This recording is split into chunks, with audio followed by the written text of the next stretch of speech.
Hello everyone, welcome to the latest episode of ESI Digest. It's the week ending the 24th of July, so what we're going to do as always on this series is recap what's happened in the week when it comes to esports business. So I'm not going to waste any time, try and keep this short and sweet for you, which is something we'll do every week. So we'll get straight into it, and I apologise immediately for any mispronunciations of names and such. That's not my strong suit, unfortunately, but I am working on it. So Jørgen Madsen Lindman, the president and CEO of Modern Times Group, MTG, which is the parent company of like ESL and DreamHack, has submitted his letter of resignation. So he was promoted to those roles, president and CEO, in 2012, and he will remain at the company in those roles for about 12 months per his employment contract until a board has found a replacement for him. So big changes over at MTG, which is kind of having rocky times anyway, especially with the HUYA deal kind of falling through. They're supposed to have a joint venture there where they would invest, get a minority interest in ESL and form a joint venture to kind of tackle Asia from an ESL point of view. And going into that, something interesting that has happened is HUYA's new deal with MTG. So, as I say, a deal fell through, I think it was in January, after initially being announced in September. And now they've come together and found kind of middle ground and agreed upon something, though it's a very different deal. It's a broadcast rights deal, something we're getting used to now in esports, thankfully, as it's providing another revenue stream for the industry, for tournament organisers specifically. But so they've acquired the Chinese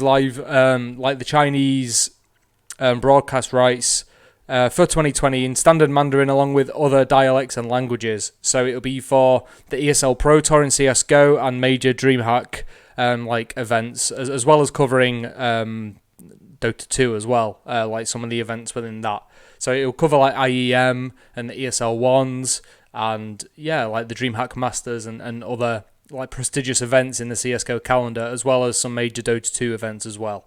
And then, not leaving the camp of MTG just yet, there's been a big change, another CEO change, but further down the line, so at ESL.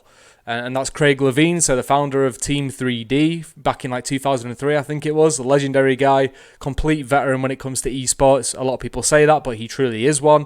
He's been promoted to co-CEO alongside Ralph Reichart. So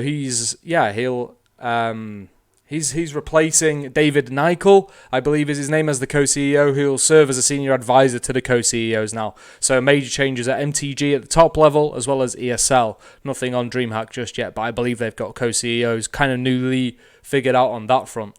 So we'll move on to Herman Miller, so office furniture company, known for expensive chairs, but does a lot of research into ensuring that you have the best possible kind of posture and positioning when at your computer. So Herman Miller announced that it would be working with Logitech G to create its own kind of gaming chair, and it's now announced it. It's the Embody gaming chair, which is by all accounts, and it seems like kind of a reskin of the standard Embody chair anyway, but with some slight tweaks, and maybe they found out that was just the perfect chair for gaming with a minor alteration here or there. But Herman Miller, as well as unveiling the chair, which is I think like $1,500 or something along those lines, has also partnered with TSM, so major team in League of Legends and in North America, and I guess worldwide anyway. And then the San Francisco Shock, which is an Overwatch League franchise owned by Energy Esports. Strangely, on that front, the deal doesn't seem to span all of Energy. It doesn't go into the Chicago Huntsmen, which is its Call of Duty League franchise. It seems to be specifically for the Shock. And with gaming chair deals, you know the score there. We'll use the chairs, we'll promote them a little bit. That seems to be the score there. They'll outfit the Performance Center for TSM and whatever training facility or gaming house, whatever the Shock has in place there as well. And for the final story of this week, keeping it very short, is Miami Heat and Orlando Magic entering a rights deal with Misfits Gaming Group. So they're expanding the current scope of the partnership that they all had together, which means all three of the Florida organizations, because Misfits is based in Florida, of course, and it has the Florida Mayhem in the Overwatch League and Florida Mutineers in the Call of Duty League. Partnering with Miami and Orlando, obviously Florida based as well, to kind of expand their deal and develop more opportunities for them, I guess, cross-promotion to kind of harmoniously blend esports and sports, really show the relationship between the two NBA franchises and the ownership group of Misfits, Mutineers and Mayhem. So they call it a strategic partnership rights deal, and heightened accessibility and deeper sponsorship options is said to be the main benefit. So I guess it appears as if there could be a world in which a main sponsor of the Magic or Heat, for example, would also go into Misfits, or maybe just for the Mutineers or just for the Mayhem. It seems like they're really embracing the kind of ownership stakes there and the partnerships in place, creating a more involved partnership as opposed to just saying, oh, look, we're involved with this now, and leaving it there. And this, in my eyes, is how a lot of these kind of ownership agreements and investments that we see in sports, in esports, should go.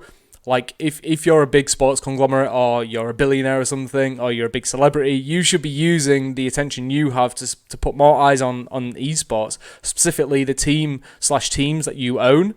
And then obviously that's better promotion, and you're opening more eyes to esports, which should, in theory, benefit you. But yeah, so quite a big deal there. I think others will follow suit if it proves to be fruitful and successful, which I actually have no doubt it will be. I'm quite a skeptical, cynical guy, but I think it seems like a really sweet deal, and one that's going to be very worthwhile for all involved.